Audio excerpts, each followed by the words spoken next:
We live in a world where it seems like success can only be achieved by a few. I'm here to tell you that just ain't true. If it were, my story wouldn't exist. Success, however you define it for yourself, is attainable. It's just a matter of how focused you are on the level of determination and willingness to make sacrifice. My name is Johnny Marines, and I'm a music executive and a serial entrepreneur. I was raised in the Jacob Riis projects in the Lower East Side of New York. I grew up in a time and a place where drugs and violence, they overtook my hood. In the absence of jobs and support, many of the friends I grew up with became products of their environment. They sold drugs, they became junkies, or they died at an early age. And I understood from an early age that life is fragile. We don't get too many chances, especially as a minority in this country. I wanted to do something different. I wanted to become a cop. However, at the time, only about 10% of the NYPD force was a minority.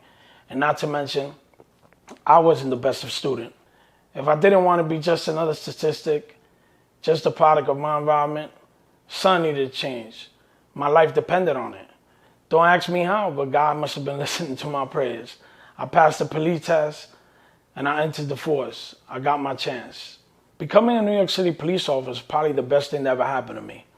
Being a cop provided me with the discipline and the work ethic that I needed. It helped me fuel my life ever since.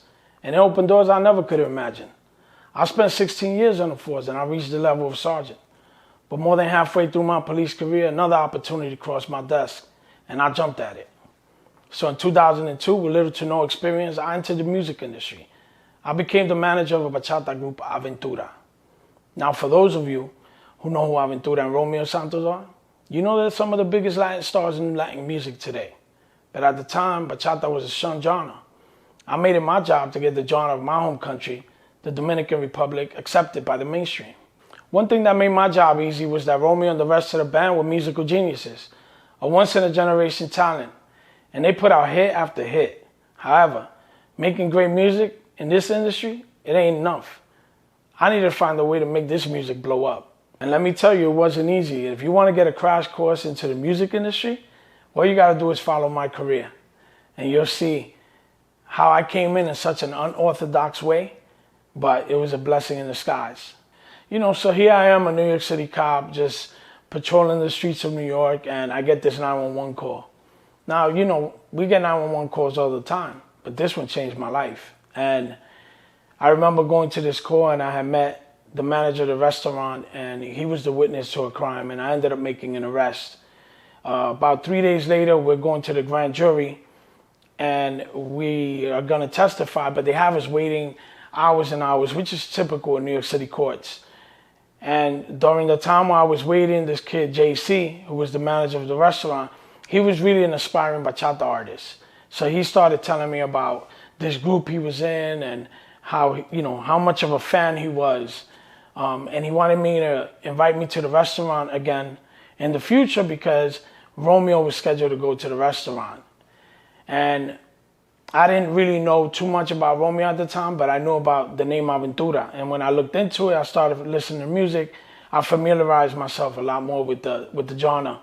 And I go to the restaurant one day, and Romeo's there.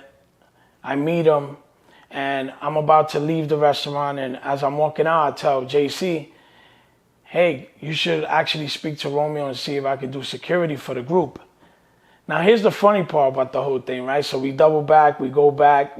He tells Romeo the idea. Romeo likes the idea. And Romeo steps out of this whole booth that he's in, right? And remember, I asked to be security. When Romeo steps out, he's 6'3". Now, anybody that knows me knows I'm like 5'7". So this dude is towering over me, and I'm looking at him, and he's actually asking me questions about the security stuff that I'm going to do. And all I could see was his mouth moving, but I really couldn't hear anything. It was one of those moments where this whole thing didn't make sense, but to him it still made sense.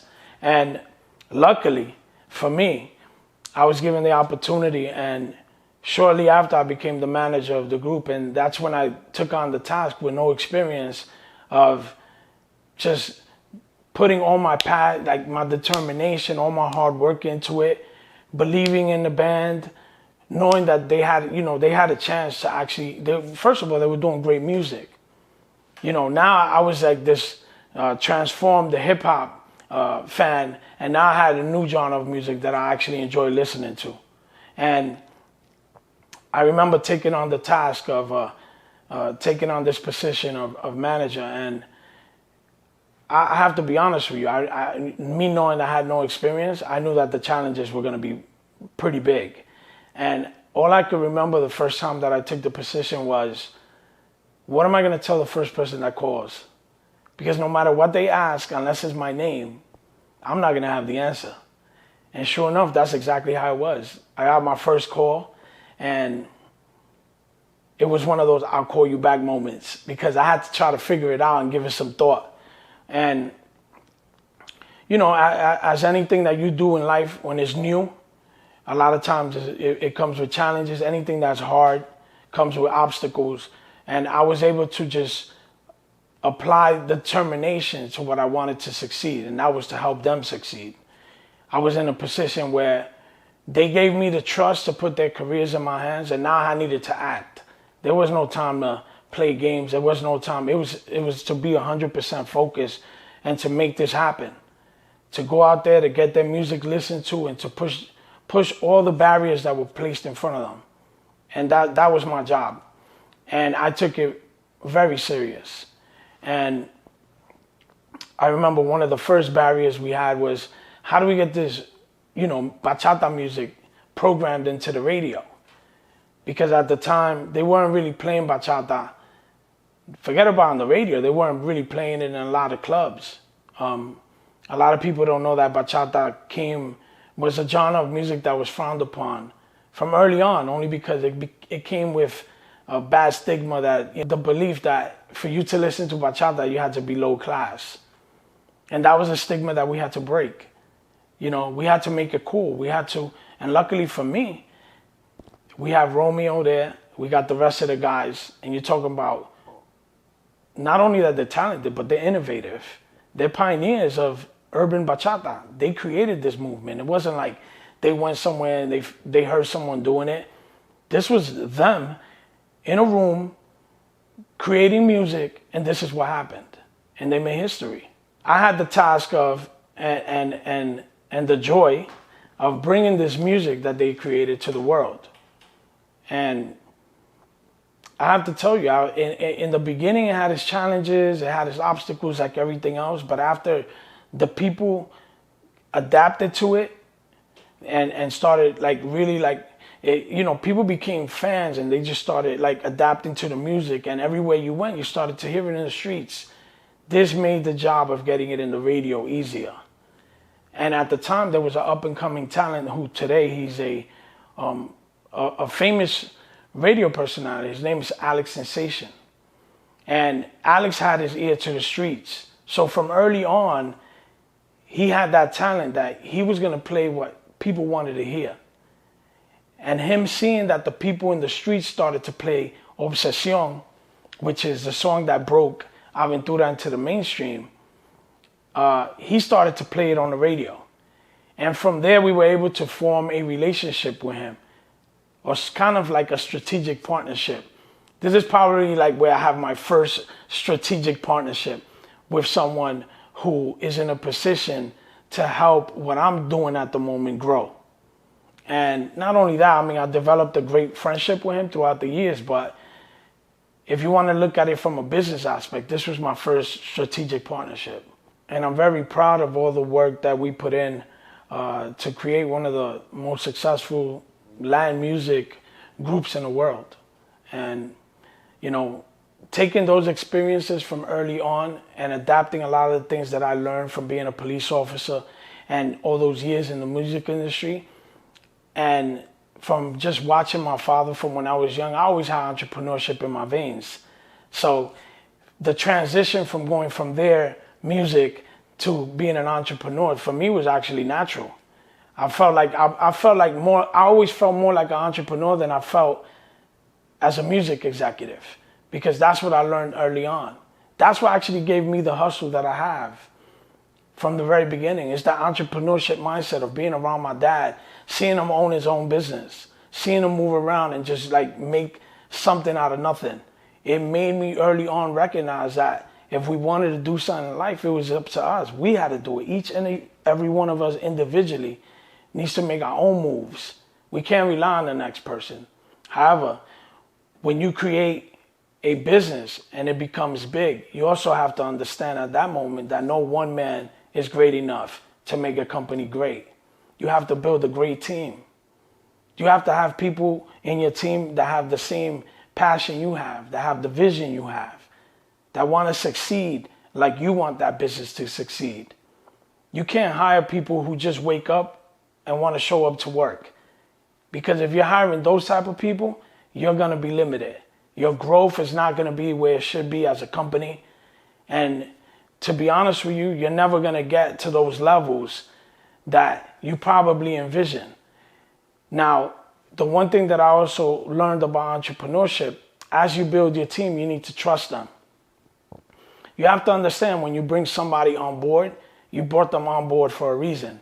If you're doing the right vetting process, if you're interviewing the right people and you're making the right decisions, once you hire that person, it's because you trust them, because you believe that they have the capability of helping your company grow.